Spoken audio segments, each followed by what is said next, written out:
qui per Melody Lane, per la nostra webzine, e oggi siamo qui con i Counterfeit che stasera suoneranno all'Orion Live Club in Ciampino.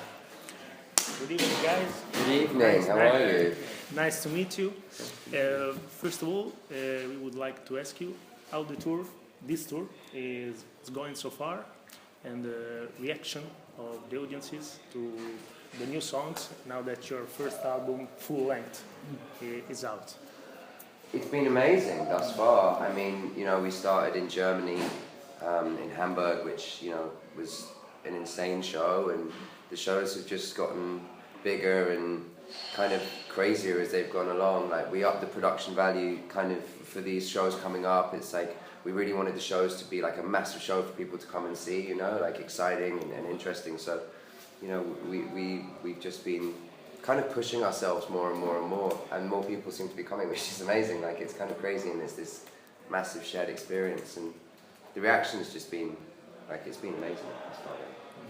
Amazing. Yeah, it's so nice to be out on the road at the moment, having just released the album, because it's the first time that every show, everyone's singing all the words back to us. Yeah, it's completely amazing. Like, it's an amazing feeling. It's different. But the song you are performing in this tour, you have already tested them live, and then they have been inserted in the album. Exactly. Yeah. Exactly. So we kind of like were writing, I guess, we were kind of writing the first record as we were going along, as like when we were starting the band, I suppose, is what you'd say. Like, we just wrote and we got itchy and we were like, let's go and play some shows, because ultimately that's what a band is, right? You go and play some shows, and from there we kind of like finessed and really like sort of just the songs developed slightly more, and then you get into a studio environment, and of course there's things that you're doing like live that when you get into a studio environment you can hear a lot more, clearly. So things have to be like tightened up, you really have to think about the new lines and stuff, and we wrote a lot of new parts to the songs, in the studio. There was definitely a lot of tweaking. A lot of tweaking that really sort of helped hone and develop those songs into what they are.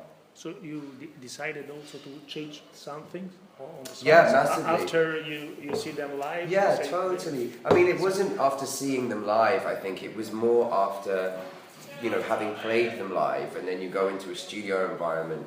And when you're all playing live, it's very, we like to play fucking loud, that's how we like to play, and that's just how it is, and we kind of all trust each other to do our thing, But when you get into a studio environment, some bits, we have opinions on which we haven't heard before, that makes sense, right? Yeah. And, now that you have out, I think, a couple of EP, right? Yeah, 2 EP EPs and before, a full length, right? Yeah. And on the Specialized Press, we read punk rock, alternative rock. How you define your music? Of course, rock. But have you got some? You are moving towards punk, towards grunge, towards alternative. What's your kind preferred? We don't. We don't have a preferred genre. I mean, like, I'm happy.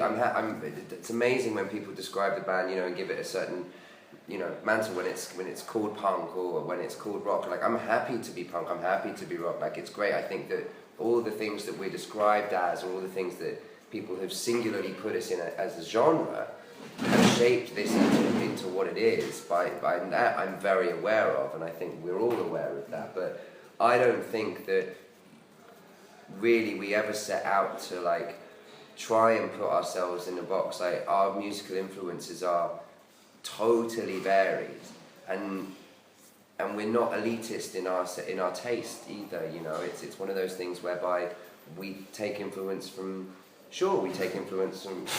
from rock and punk rock, but like we also take influence from indie. We also take influence from classical. We also take influence from more like metal, and like, I don't think there's any bad thing in that, And I'm happy that it's like that sometimes. I'm happy that people struggle to define it. Some of your main influences as musician or songwriters? I mean, for me, like, as a songwriter, I guess, I grew up listening to my dad's rock music, you know. I grew up listening to Van Morrison, I grew up listening to you know, who else? I mean, like, a bit of Michael Jackson in there as well, and also, like, varied on Fugees and stuff. But then, I guess when I first started, like, wanting to write and trying to write, as a songwriter, I was always drawn to the slightly bigger scale of songwriting, the slightly more dramatic side of songwriting. I always enjoyed the sort of, if we're going to go back, you know, you can look at bands like Sabbath or Queen, you know, where those songs are like massive and they're heavy as fuck, but like they've got like a real cool story. Yeah, it's through line, like musical through line is kind of amazing, you know. You start here and you build and you feel and you feel and you feel and you end just like it's fucking elation. Like I love that shit. And then so those are my more like, I suppose, like, you know, classical influences in terms of his in terms of sort of past, and then more present, I guess. I'm massively into bands like Biffy Clyro, were a huge band for me growing up. You know, that band when we were like 15, I guess, there was a band at school that went and played with Biffy, like down in Brighton, and that was Tellison, and like, I sort of, yeah, I think so, I think that was right. Or they knew, or they were in that circle, so it was that whole like 100 Reasons kind of circle, right?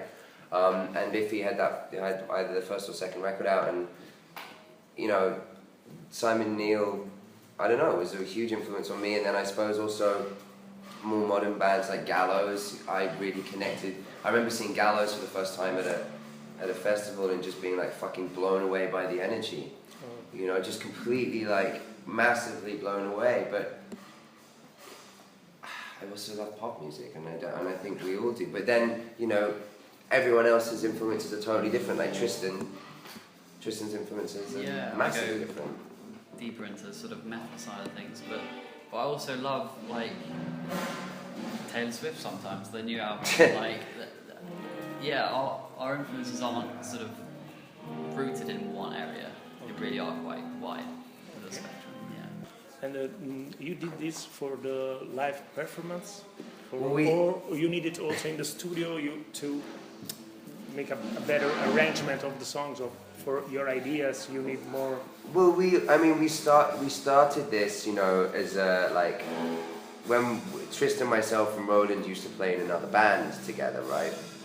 So we kind of we put that to bed, and our drummer at the time, you know, wanted to focus on other things, and it was kind of like it was the right time to sort of end that. And but we still had all this like fucking energy, and it was like we didn't feel that we were representing ourselves in the correct way, musically, and all this kind of shit. And so Counterfeit was born, and Counterfeit was born in an environment whereby like I was very much writing on my own. You know, I was writing these songs, and I write all the time. It's just something that I do. But all of a sudden there was this like continuous stream of I suppose like consciousness and awareness and of sound. Actually, there was just like I started writing, and there was more that sounded like that, and it was more that and I was like, oh shit, I'm super happy. I'm feeling like this is it. I've got this now. I'm in this vibe. This is great. And so we started working on it, and then we took it into the studio to sort of, you want to see how it fleshes out live, but a band has to be a family, right? Like a band, you don't want to just like jump into bed with someone for the sake of jumping into bed with someone. You're married to these fucking people, you know, like you're gonna be spending a shitload of time with these guys, so you don't want it to. You don't want to sort of like stick an advert out there and get someone in, you know. We were like, let's take our time on this. We know we're working, and I was like, I'd love to ask Sam. He's got some exams and stuff going on, but he lives in Denmark. But fuck it. And then Jimmy's brother I've known for a long time, George, and George said, you know, you should ask Jimmy. And I'm like, do you think Jimmy would want to do it? Like, you know, because I've seen Jimmy play in like other bands before, man, and like. Jimmy's one of those, like, for me, like, one of those drummers when I was a kid, like, growing up, you know, like... And all of you played on the album? Or yeah, we all played on the album. Everyone's playing on them. Okay. And talking about the family, as musicians, as a family, you are on tour. We saw not so much day off. You play near every day. No, five days on, one day off. Yeah. Yeah. And Not always. would you like more this situation, like small venues, like clubs, like tonight, or the big summer festival? We saw that you're going to play also with Limp Bizkit next festival. Would you like more this situation, or? It's hard to say. I love playing in like small venues and clubs and things like that. I love that just for like the intimacy and everything about it is just like, it's great. I find festivals. I actually haven't played that many festivals personally, but from what I've heard, the distance is a bit more, and it's a bit more of you kind of have to go. Different show. It's a different show. You kind of zone out into your head a little bit. I think I find, and just have a good show that way, as opposed to like kind of feeding off everyone else, which is much easier, I think, when it's right up. Watching also your videos, you got contact with the fans. You are really spoken into the audience. So Yeah, I mean, I think either's amazing, really. Like, you know, a small, like, for instance, on this run of shows, we went up into Oslo and we played like the tiniest fucking venue in Oslo. Like, we've never been to Scandinavia before, right? So it's like, for us, it's kind of, it's like, well, what the hell is this going to be like? You know, we go up to Oslo, it's this like small venue, it's smaller, way smaller than here, and it just fucking went off. Like, it was like probably one of my favorite shows that we've ever played. You know, so, but equally, I think we're as happy on a bigger stage in front of more people. There's more opportunity for like, when there's a smaller crowd and it's a smaller space, there's more opportunity for like close interpersonal mayhem, like looking into each other's eyes and going fucking nuts together. But when you're playing a festival, there's more opportunity for you to like, and for the crowd to just lose their shit. And it's not as personal, but god damn, it's fun. Like, it is fun. So, they're both great. Maybe the summer festival, this festival, a young band emerging, is good to get new fans. To catch their attention is the most important things. Well, I think the show is the most important thing, but at the same time, equally, if people like walk past and they're into it, then that's great, really. Like, you know, we're always going to go out there and play the same show, doing a headline tour, as we are going to go out and play a festival slot that really where nobody might have heard of us before. You know, it's just, we're still going to do our thing, and yeah, it's great if people like walk past and are into it, but I think we're all just stoked to play the show, really, if I'm honest. And what about the Italian fans? Is 4 days here in Italy? 4 days. This is the second, right? Tonight, the second? Yeah. What about the Italian fans, the connection with the Italian fans? It's crazy. It is crazy, yeah. It's nuts. Like, it's, you know, Italy to me has always felt very welcoming as a country. It's always been a very welcoming country, and I've worked with a lot of people from here, and I have a lot of friends from here as well. And so it's, you know, it's an important place for me personally, and I think that as well, you know, playing here, this was one of the first countries that we came to, and we really were like widely accepted as a band, you know, like a legitimate band, and they care. They're so passionate here. That's the thing, is the Italian fans are they're so passionate. It's like they tweet us and they're like, did we do well tonight? It's like, yeah, you did really fucking good. Like, good job. Go home, give yourself a pat on the back, and like, you know, put some arnica on those bruises and come back tomorrow. You know, like, that's we are famous because we are always singing. You're always singing. Always singing. Dude, we put the go Italian to the concert national, for singing, not for listening to music. We put the Italian national anthem on when we came here. Oh yeah. Just for fun, like, because we always have like a walk on track, and we were like, let's put the Italian national anthem on. I think they might really like it. And I've never heard like people sing louder. It was so loud. Deafening. It was amazing. Through the walls as well. It was amazing. We got it on video as well. I'm like, wow, this is incredible. They're really, really, really up for it. So it's always a good time. Yeah. They are out. Lots of fans. I know, they're already here. They are already here. And could you tell us three bands from the actual scene that you would like to tour with? From our scene, from the rock scene. A good package to tour around the world. 3 bands. Biffy's got to be in Yeah, Biffy Clyro. Biffy Clyro. Yeah. They played here in Rome a month ago. Yeah, I know, I saw. Atlantico Yeah. Live Club. It looked amazing. They're an amazing band. They're an incredible rock band. Like, incredible songwriting. Who else would we put in there? I mean, if you want it as a build, so you want Counterfeit supporting. A good package to tour with bands you'd like. Okay, so bands we'd love to tour with. I mean, I think Foos would be amazing. Well, yeah. Foos would be fucking great. Biffy would be incredible. Who else would you say? I think someone like Green Day would be fucking Green Day would be great. I saw you were going to play in a festival in Switzerland with Green Day, right? Yeah. That's a good festival. Have you ever been there? Played No. there? No, Greenfield's Greenfield. like Greenfield. Yeah. That's It's good fun. Actually, all the festivals are doing our Wonderful first. I kind of love to tour with the Prodigy. Like, I kind of think that would be great. I kind of think that would be a kind of interesting mix. And then there's new bands as well. I mean, like, there's bands like Horror, who are a band from Brooklyn who just kind of tear shit up, and they're fucking amazing. And they're like, when we played our first gig, I put their track on as our walk-on track, and it's like the heaviest fucking craziest thing you've ever heard. It's industrial as fuck. I love it. Marilyn Manson, love to tour with Marilyn Manson, like hugely influential. Tom Waits, Bob Dylan. I mean, like, you know, the list is endless. Nick Cave and the Bad Seeds, Grinder Man. so Biffy Clyro and Marilyn Manson Counterfeit. Good package. Yeah, Biffy and Counterfeit. I'd be cool for that. Could you list us 3 songs from your discography, EP and singles, and that could define the sound of your band at the best at the moment? 3 songs that we can tell to our followers. Say, if you like this band, listen to this song and you can get their sound at the best. 3 songs that best describe us sonically at the moment. Jesus fucking Christ. Well, you can't rely, is it? I mean, it can from our discography, from like the first 2 EPs, and then I mean, Washed Out. I think You Can't Rely is kind of like You Can't Rely is stanky, but like You Can't Rely is kind of a bit like older. I mean, I think overall the sound sonically is maybe a bit younger than that, a bit more like naive, a bit more thrashy. I don't know. Family Suicide.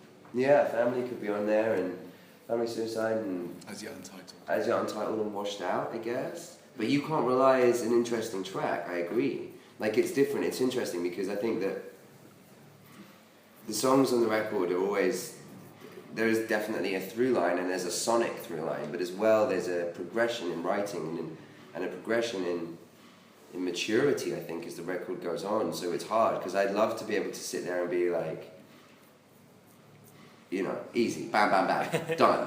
But like, I can't. I mean, it's hard. Like, I think, yeah, maybe Washed Out, Family, and You Can't Rely. There you go. And this is the next question. The creative process of your music. How you write? There is a main composer, or you jam in the studio and the songs came out staying together? What's your... It's kind of a mixture of the two, interestingly enough. I mean, I do a lot of like writing in isolation. I do a lot of writing in isolation, but then there are also songs that we've worked on together, you know, as well. So you it kind of just depends on when inspiration strikes and if people are around. You know, you can't. It's tough to get into a room, I think, all the time and go, right, we're going to write today, and that's what we're going to do. Because I don't think that inspiration works like that. I think inspiration works when you're like at home, or you're walking home, or you're like out and about, and you go, fuck, I've got to get something down, I've got to get stuff now. And I'm going to forget this, you know. And I'll like lock myself away, but then there's other days where like I've called Tristan in the morning, waking up and being like, I've got something, but I need your fucking help, like help me now, like help out, I don't know what to do. And Roland's been there, and like we worked on it together. And then there's been other times where we've all been in the same space, and we've all been like, kind of like just pissing around and working on something, and then someone hits something, and you're like, that's great, like let's fucking like continue to use that, let's go. And then you build, and then 2 hours later, you've got a song. So it's a mix. It's a total mix, yeah. It really is a total mix. Yeah. And preferred instruments you prefer on the piano, on the guitar? What's your...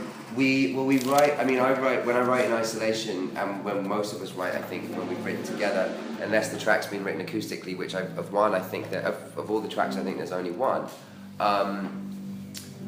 Generally, what I'll do is I'm fortunate enough to have a computer that replicates the sound that my amp makes, so I'll just plug my guitar in and put my headphones on and just thrash.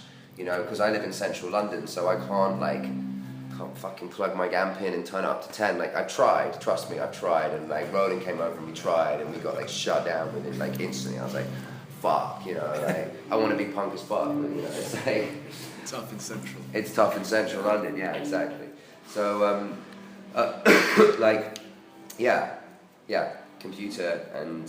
computer but natural, but with the guitar. Okay.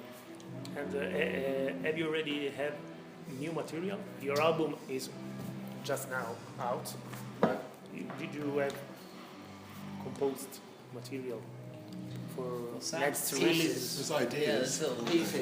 Pieces are being cut out.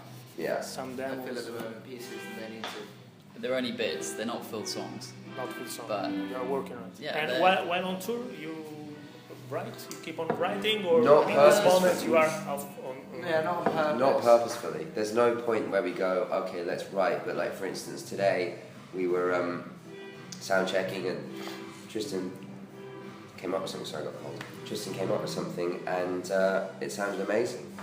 So it sounded great. It sounded wicked, and I'm like, okay, great, just keep playing that, and I'm singing it along. I'm like, okay, no, try this, and then recorded it on my phone, and who knows? Maybe in 3 months' time we'll go back to it, but. Yeah, we're in that exciting development stage again of like figuring out where we're going, and I think that's really interesting. It's a really like exciting phase for any band, is where it's like, cool, like where can we take this now? It's fun. Okay, guys, for us is everything. I think our time is over. Great. Thank you for Thank you very much. everything. Yeah, thank you. Thank you so much. Thank you.